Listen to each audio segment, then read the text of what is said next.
Welcome. Thank you to everybody that's in the room. Thank you to everyone that's joining us both through Facebook Live and through Zoom. So our speaker series is called The State of California's Changing Electorate, and it is sponsored by the Evelyn and Walter Haas Jr. Fund and presented by our research center, the Center for Inclusive Democracy at the USC Price School of Public Policy. That's a mouthful.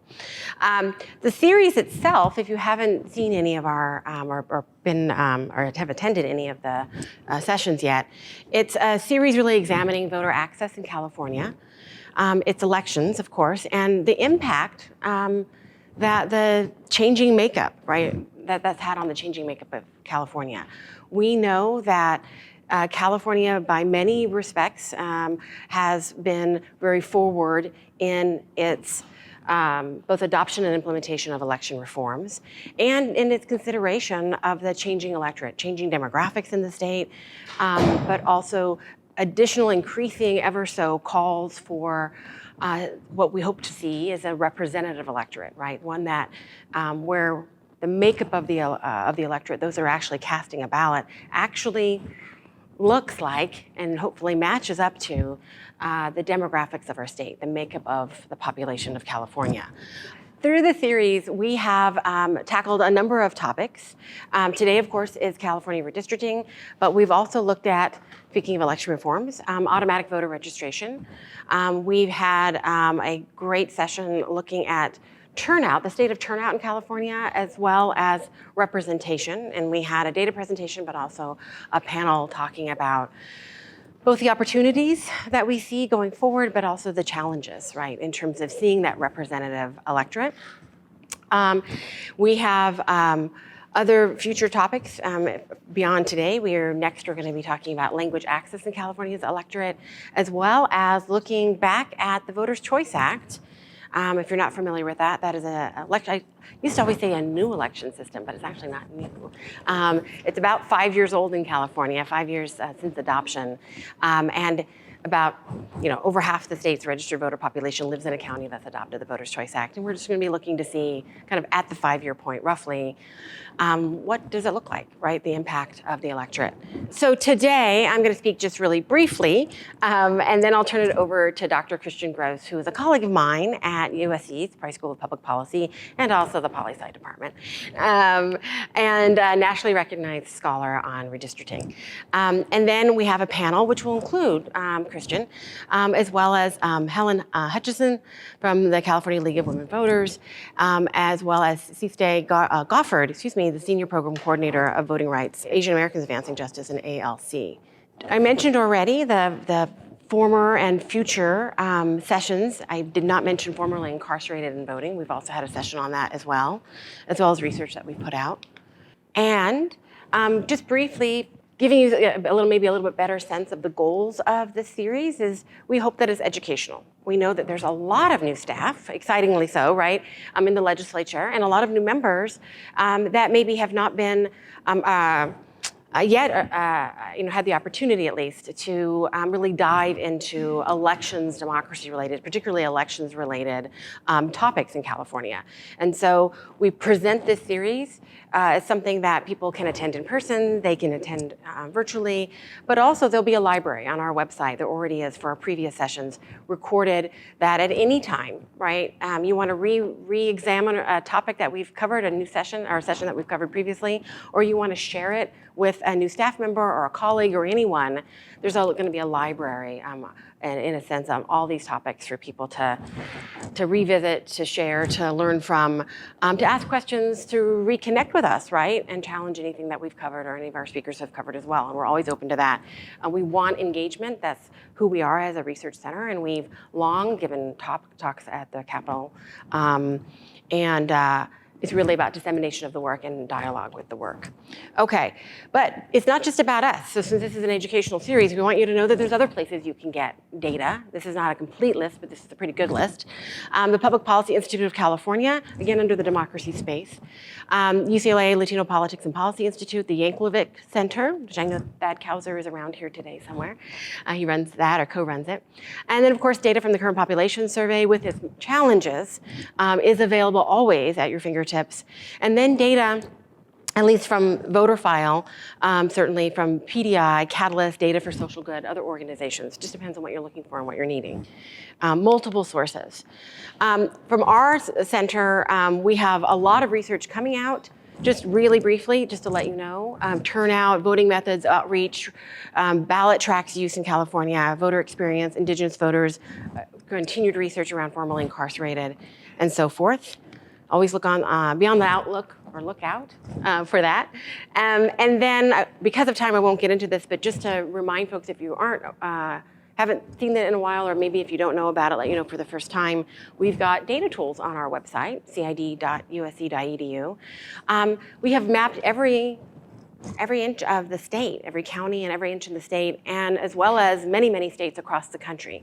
Our voting location and outreach tool gives you two things. One is to suggest accessible, equitably placed voting locations in jurisdictions across California.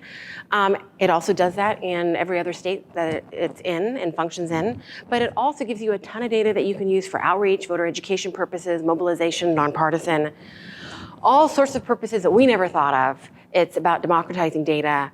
You can look at voter history, you can look at transit stops, you can look at vehicle access, you can look at LEP, whatever it might be. So that's available to you as well. So let's talk about redistricting. So I'm sure everybody knows here in this room, if you're here today, that redistricting efforts, right, are required by the US Constitution. Can ensure the idea that districts reflect shifts and growth in their populations, right, to avoid things like vote dilution. One person, one vote is a constitutional requirement that requires each district to substantially equal in total population. But how that is done, right, is a different story. We're not going to, in our short time today, tackle everything, but we are going to give you a sense of what's happening in California, pay a lot of attention to the California's Redistricting Commission, Independent Redistricting Commission, and talk about what we need to do going forward, and that's really what our panelists will be talking about today. So I won't get into this in depth, but just to say that in the redistricting process, right, you can still, obviously you want to avoid vote dilution, and you can see vote dilution. There's things like cracking, stacking, and packing. There are lots of conscious and some argue not so conscious attempts, but period, the outcome of redistricting can lead to a suppression of a vote, or at least vote dilution in some form. We're going to make the slides available later, so if you are interested in some of those definitions. If you are concerned about vote dilution and want to avoid vote dilution in whatever form exactly it is, there's three main buckets, right, to address that. Litigation, right, and we see that across the country, and we've seen that in California as well. Citizens, residents can take power to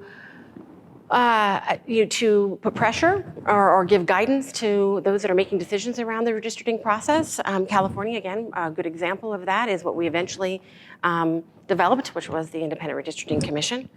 And you can mobilize, right, voters to overcome barriers, literally voting in different representation at your local state level. But that is difficult because we know that there can be a relationship certainly between the makeup of districts in terms of how that may encourage or discourage people from turning out to vote.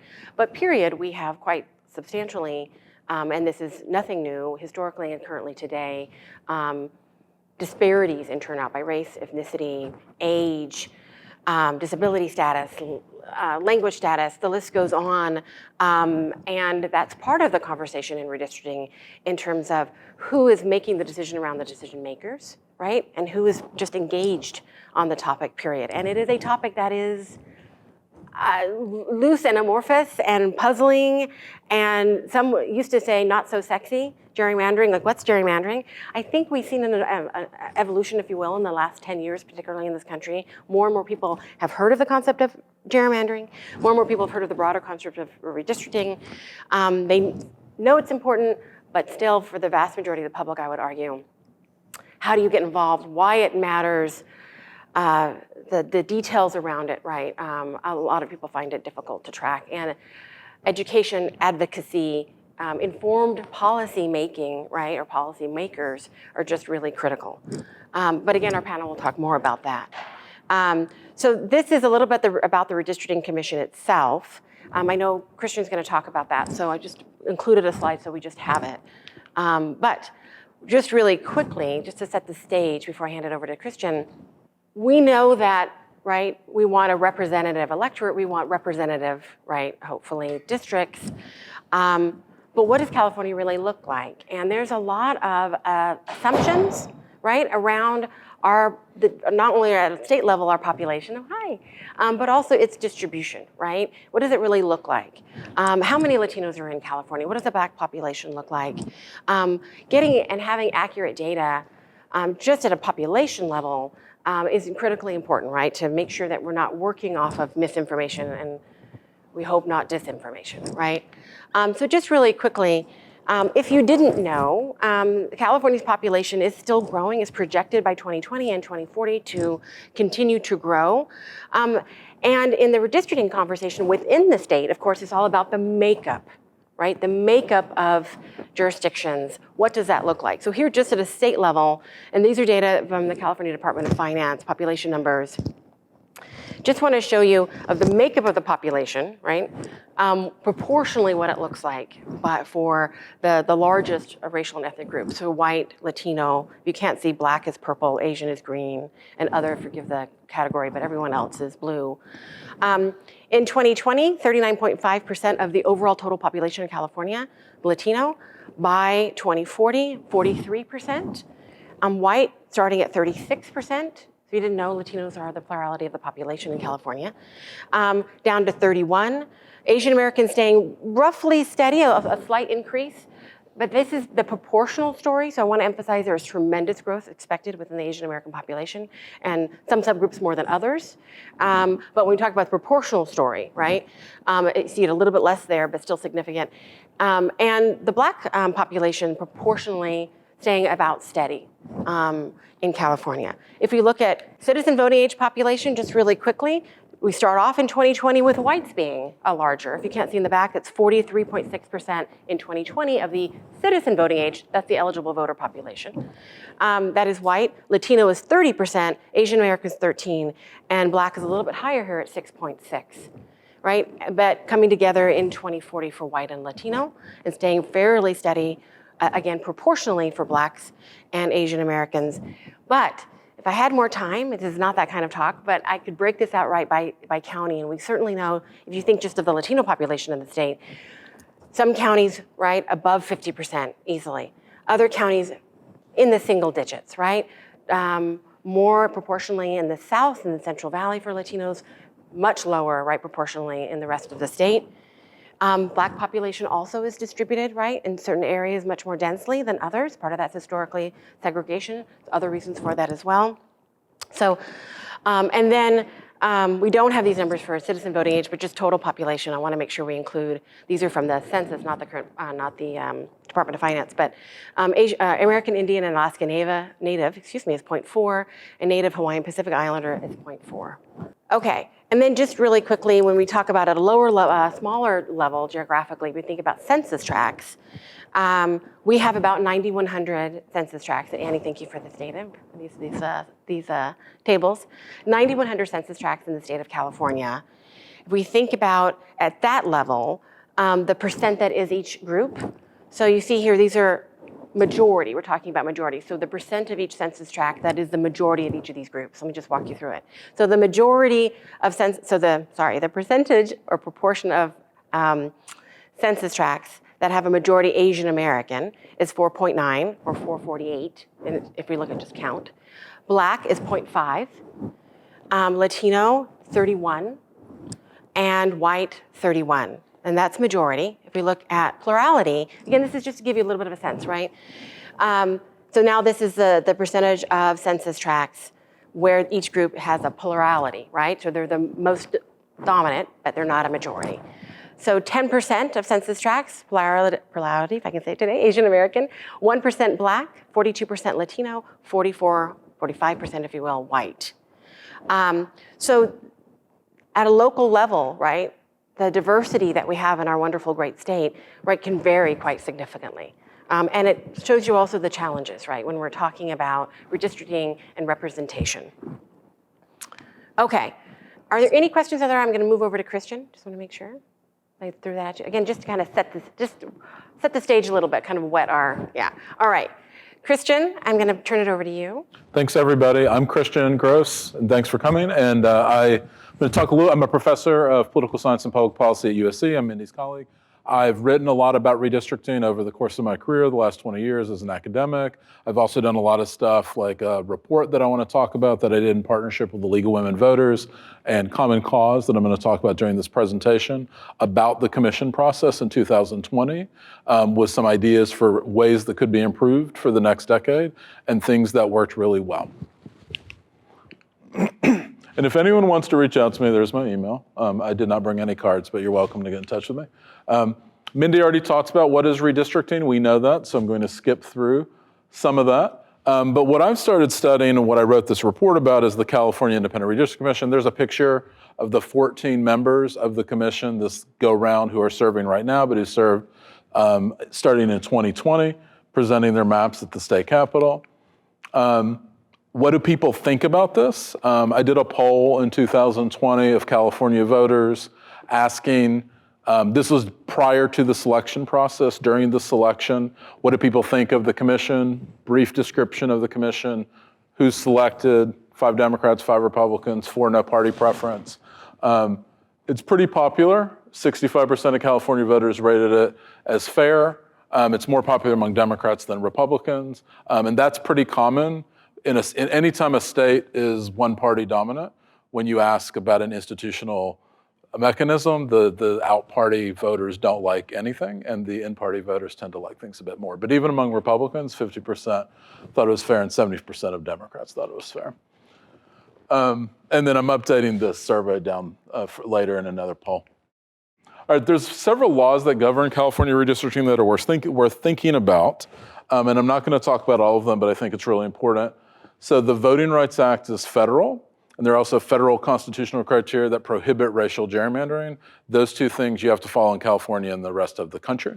The Voting Rights Act is set to expire, I believe, right at the next redistricting cycle or right before the redistricting cycle. So I think it's something really important to think about. That I was talking to somebody recently, and we were like, oh yeah, that's happening. That's happening very soon, the expiration. So there needs to be a movement for federal reauthorization or potential changes at the state level among states that are interested in doing Voting Rights Act enforcement at the state level. In California, there's a lot of constitutional and statutory criteria for congressional, state legislative, and Board of Equalization districts. The commission draws those lines.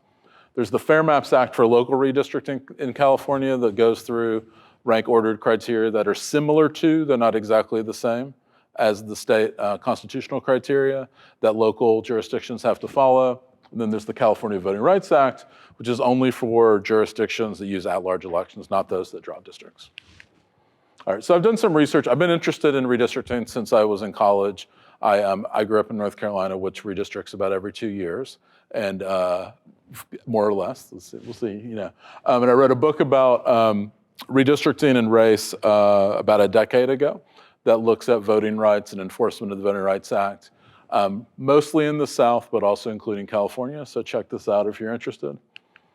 I'm doing some work now on enforcement of the Voting Rights Act, but with coalition districts with my colleague at UCLA, Natalie Masuoka. We're really interested in how you could enforce the Voting Rights Act in places like California, where there's significant racial and ethnic diversity. So a lot of times with voting rights enforcement and redistricting, think about Alabama or think about places in the South. It's very much a black-white paradigm, 2 primary racial groups. But in California, it's much more diverse, as Mindy already talked about. So we're trying to think of ways to come up with VRA compliance that would incorporate the idea that there's groups that may vote together and there's groups that may vote contrary to one another. So one example of this in the research that I'm doing with Natalie, with Professor Masuoka, is this is Judy Chu's district in Los Angeles. And this is a district that is plurality Asian, but is Asian and Latino majority when you look at multiple racial and ethnic groups. The voting patterns in this district, Asian voters and Latino voters tend to vote for the same candidates of choice from a voting rights perspective. And the non-Hispanic white voters do not always vote for the same candidates.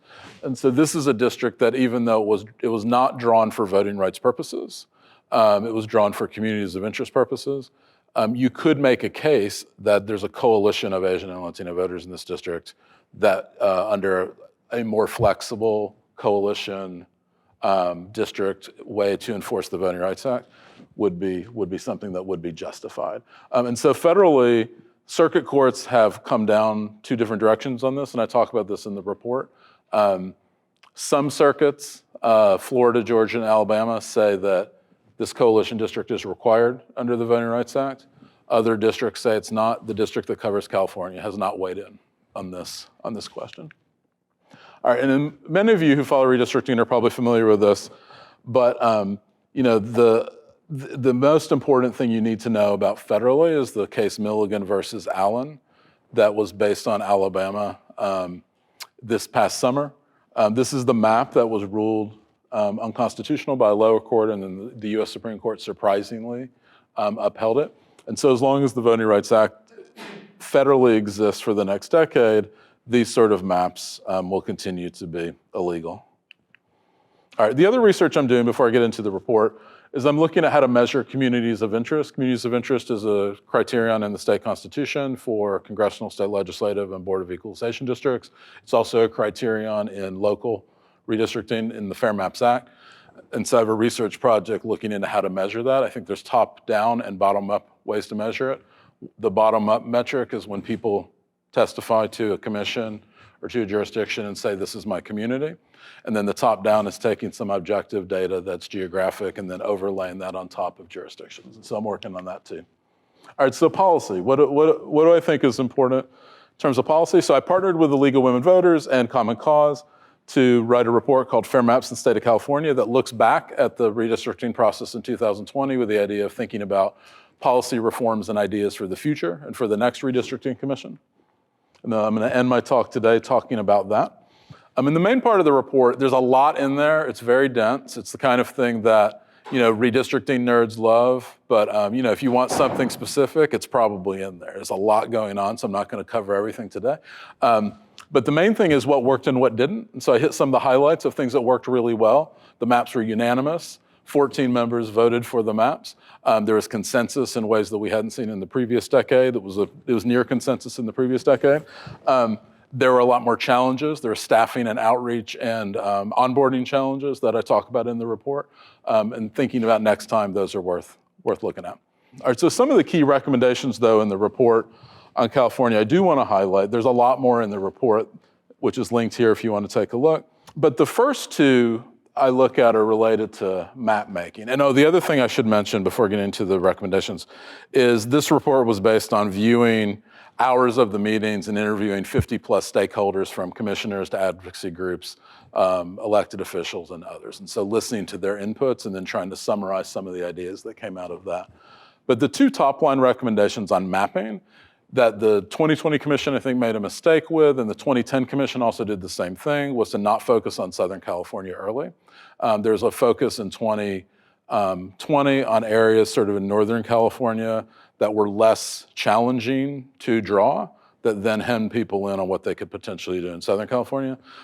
Half of the state's population lives below, if you do LA County, Riverside County, San Diego County, and so on, so Southern California and especially LA County, if you wait till too late to work on that, it's gonna be a problem. And the Redistricting Commission in 2020 spent did not spend as much time on that early on in the process, and then it led to having to redo some things later on in the process. So one recommendation for the future commission would just be start with Southern California, go up. I'm not just saying that because I live in Los Angeles, it's just where a lot of people happen to live. It's also a complex area in terms of racial and ethnic diversity and communities of interest too that overlap. So in 2020, every time there's a deadline, but there's a deadline in 2020 to get the maps done. And if there was a concern that they simply would not have finished, or more likely is that they would have finished, but they would not have done the due diligence to examine communities of interest testimony that came in, many of which was from Southern California and Los Angeles County, or would not think about potential voting rights enforcement issues in parts of Southern California, including Los Angeles, but also including San Diego. So that's one thing, is just basically next time, pay attention to Southern California first, and then go up. I'm not saying that Sacramento, the Bay Area, et cetera, aren't important, but that would be one. The other recommendation that 2020 did well is they had live meetings. They're live meetings all the time. Christian right here was the one that ran all of them or most of them. And so that's new because of Zoom, because we're in the pandemic, but it's really nice for localities, the next state commission, to continue to have that where people can just sit at home and watch the meetings, in addition to having in-person public testimony that could be done. And so that's really good. The more you can have live line drawing and you can have actual Zoom meetings that are in addition to in-person meetings, even post-pandemic, would be helpful. All right, a couple other things, and I already alluded to this, but there's some recommendations in the report about voting rights and then communities of interest and race. Again, because the state is so diverse, racially and ethnically, it's really important to think about this, especially given the potential for the Federal Voting Rights Act to expire. I'm not sure if that will, but I'm hopeful that Congress will get their act together and pass an extension to the Voting Rights Act to keep Section 2 of the Voting Rights Act in existence. But I think the legislature should codify protections against minority vote dilution into state law. And then it's also really important to think carefully about how the Jingles criteria, which are the criteria used to measure vote dilution, would apply in those coalition districts. So in areas where racial and ethnic groups are not able to reach 50%, but may vote together with other groups, you got to think about that. And I think that's important for the local level too, not just the next state one. And then the other recommendation that may or may not happen at the next time is there's a lot of data on racially polarized voting and voting rights enforcement that are done in closed-door meetings, and they're legally permitted closed-door meetings due to the potential threat of litigation. But it would be helpful, and some of the advocacy groups that I interviewed for the report said it would be helpful to have a little bit more detail on what is being done in terms of the racial polarization analyses and the Voting Rights Act data. And so just having that would be helpful in the future. And then finally, there's a lot more recommendations, but I wanted to hit the top 5. Finally, on the communities of interest side, like I mentioned, there's 2 ways to measure community of interest. One is, here's where pollution exists, and you overlay that on top of district maps. Another one is people call into the commission and they say, my community of interest is the Berryessa community, and I don't want that split into multiple districts. That's a specific neighborhood in the Bay Area that had been split in previous mapping that wasn't this time. And so what would be really helpful from the commissioner standpoint, and so in talking to the commissioners said they were overwhelmed with testimony and they couldn't figure out the low quality from the high quality testimony. And so some way to be able to quantitatively assess what's coming in via public comment could be helpful to a statewide commission that got tens of thousands, almost actually 40,000 public comment submissions, right? And so the commissioners themselves said that would be useful. And even thinking through criteria for how you could take those inputs and then turn them into maps. Okay, and then there's a lot more in the report. I encourage you to take a look. Again, it was with League of Women Voters and Common Cause, and it was a lot of fun to write it. It was really interesting to listen to everyone's inputs during the interviews. There's much that did not make the report that I learned in interviewing people, and I'm happy to chat about too, but thanks. All right, thank you very much. So we're going to go ahead and start the panel portion. I'll ask Christian and Helen to come up. Our third panelist is at home ill today, but he kindly sent a video, and so we're going to just, instead of calling on him in person, I'm going to call on his video. Again, Christian, Helen, and Helen, I did not mention, but you are the former past president of the California League of Women Voters. Yes. And a leading expert in this area for as long as I can recall, and certainly other topics as well under the democracy umbrella in California. What are your impressions of the 2020 California redistricting process? So overall, I think it was a huge success, and we need to keep saying that, because we have lots of things that we would change, and I don't want to focus. I want to focus and say it really worked super well, and to have a system work the first time is always a good success, but the second time is a real test to say we know it can work, and particularly given the challenges we had this time around. So I'm really excited about that, and then I'm also excited about talking about some of the changes we'd like to make.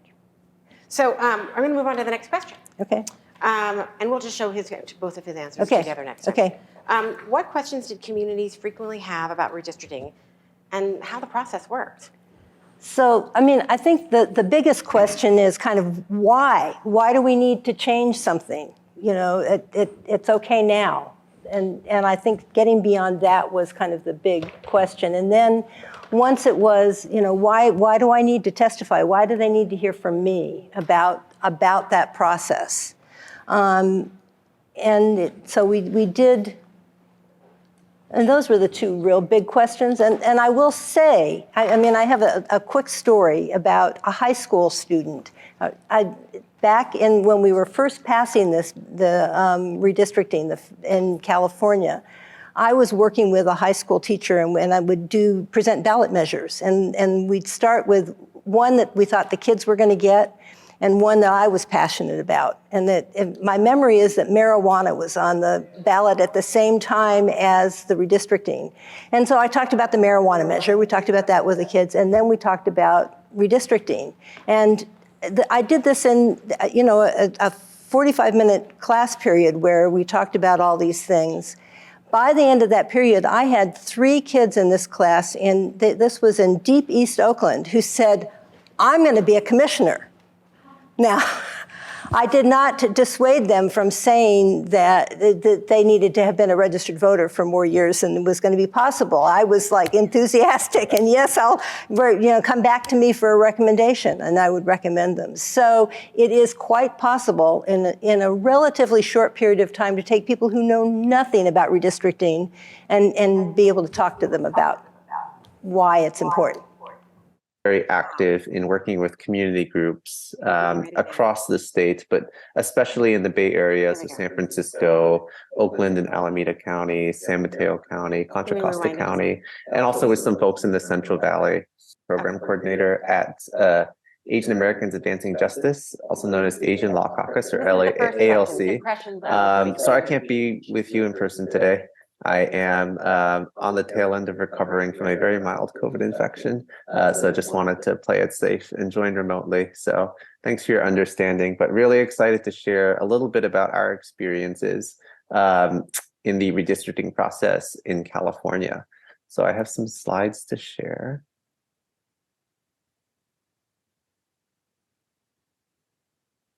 So our first question is, what are your impressions of the 2020 California redistricting process? And just to give you a little bit of background, so ALC was very active in working with community groups across the state, but especially in the Bay Area, so San Francisco, Oakland and Alameda County, San Mateo County, Contra Costa County, and also with some folks in the Central Valley to get involved in redistricting, to understand what the process was and how to get involved, and also what the importance was of this all.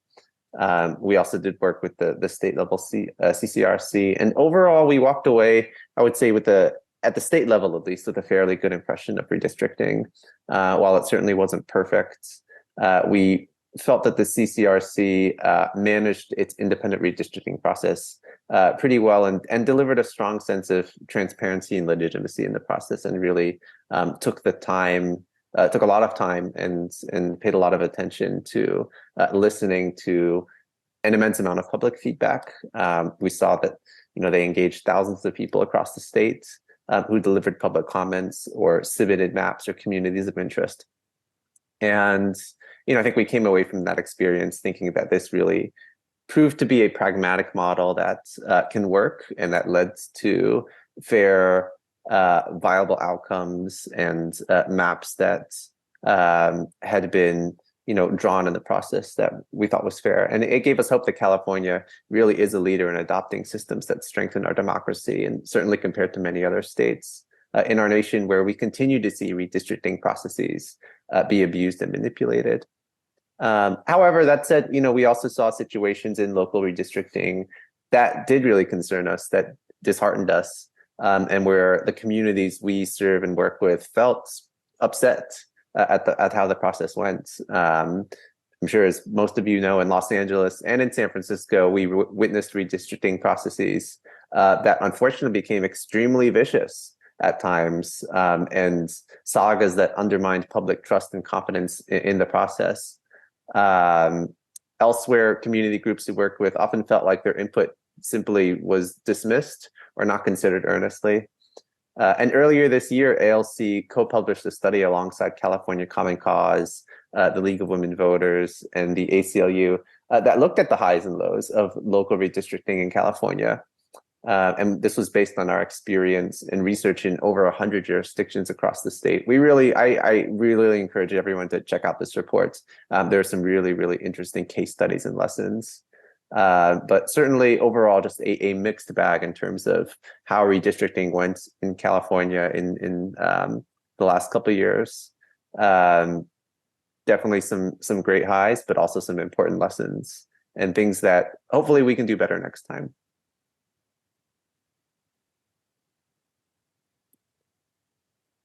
So the second question is, what questions did communities frequently have about redistricting and how the process worked?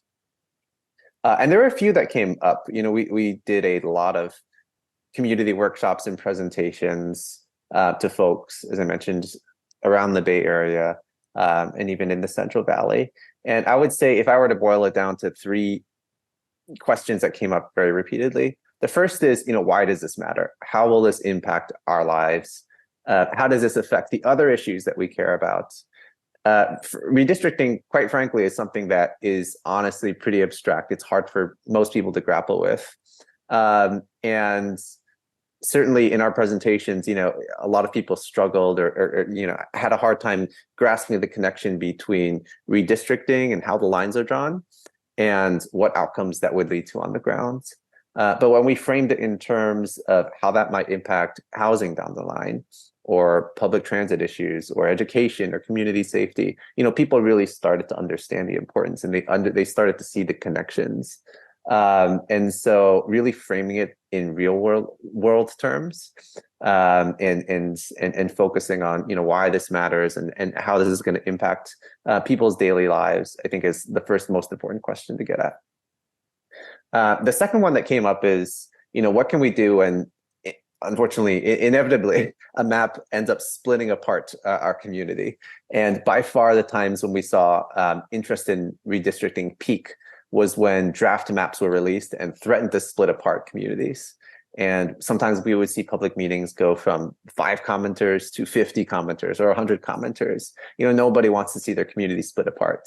And the public is very interested in understanding communities of interest and how that is defined, and specifically what legal remedies there are or recourses there are, for example, in the Fair Maps Act, in the ranked criteria, or other local laws, what they say about keeping communities of interest whole, and what defines a community of interest, and what can a community do when a map threatens to split it apart. How should they frame that issue? How should they make their frustrations, their grievances about that, their concerns about that heard? And third, a big question we heard is, when do the new lines take effect? Even among organizations and individuals who are extremely engaged in this space, there was a lot of confusion around what happens once the lines are adopted. People would ask, does my elected representative change immediately?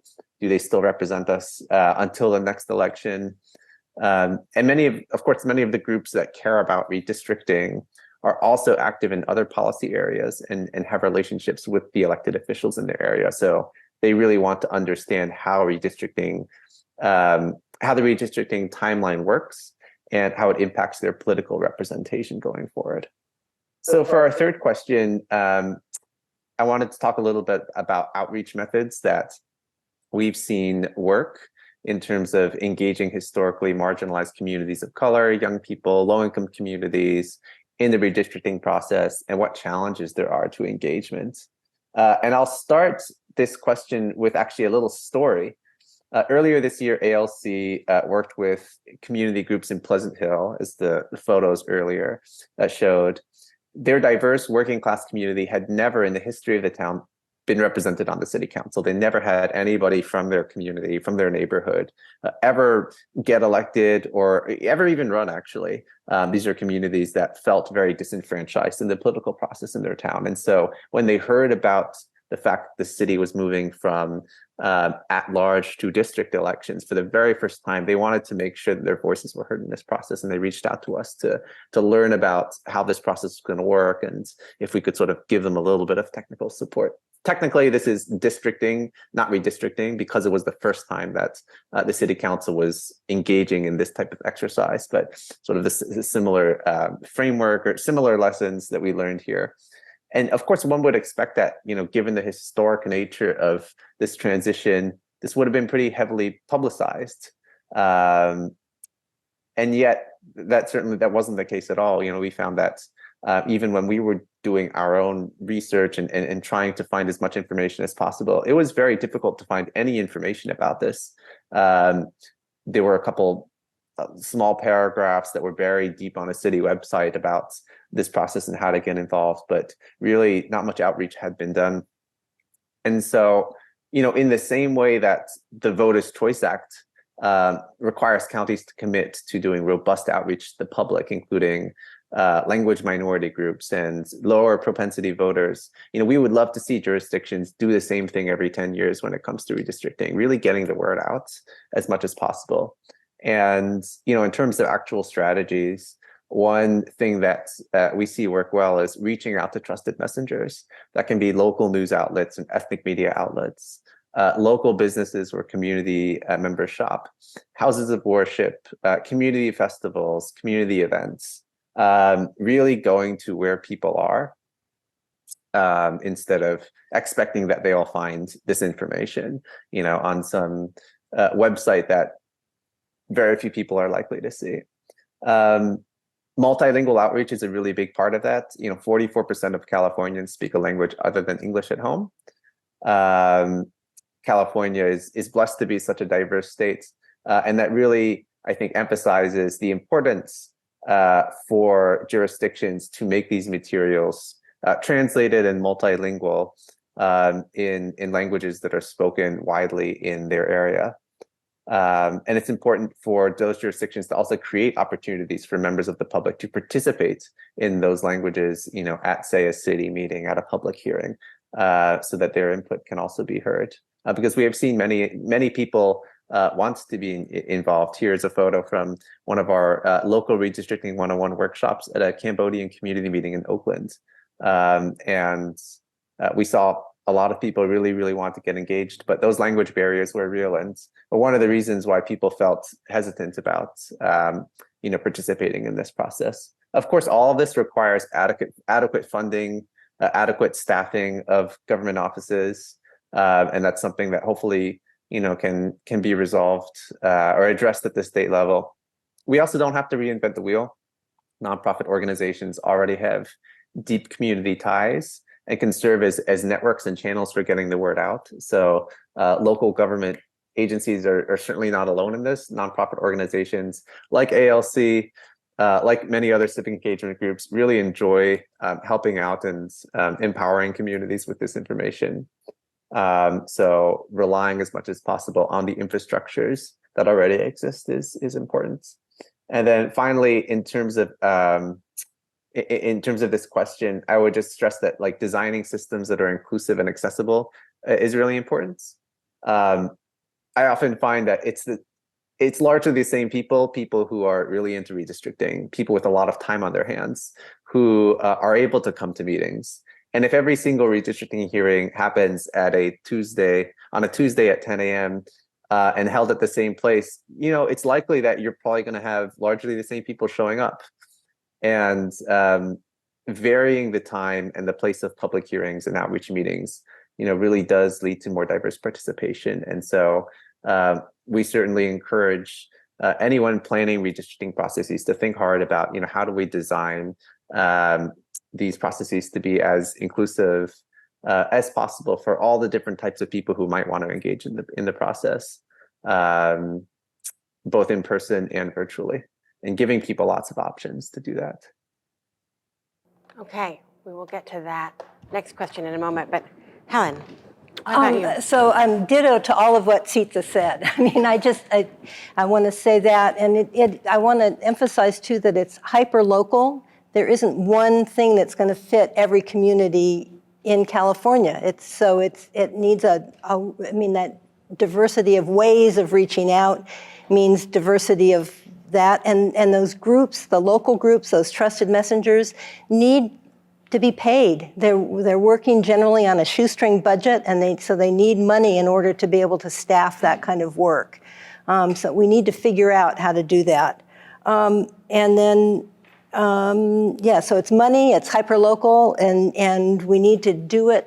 I would add in there that statewide, we did a great job on outreach during the census, and then those groups disbanded. And so if we can connect the census outreach to the redistricting outreach, and that doesn't mean talk about redistricting when you're doing the census. It means just keep those groups that are active and funded, keep that going, that network going, then into redistricting it so that they pivot at that. Yeah. Okay. Yep. All right, so question number 4 for our panel, this will be for all 3 of our panelists. I'll actually start with Christian, and then Helen, and then Sitze last to close it out for us. How about that? So, Christian, what are the actions or reforms needed at the state level for, that should say 2023 to 2030, really? And what about the local level, if you have any thoughts there? Yeah, so I talked about this in the report, and I talked about it a little bit in the presentation, but I do think an emphasis at the state level on voting rights and communities of interest are the key reforms. Starting with communities of interest, this is something that is in California state constitution is not as precisely defined as it is in other states and localities. So if we're thinking about changing the descriptions in legislation at the local level, there's some other places you might look. Ohio has a ballot initiative to create a redistricting commission likely to go on the ballot depending on if they get enough signatures in 2024.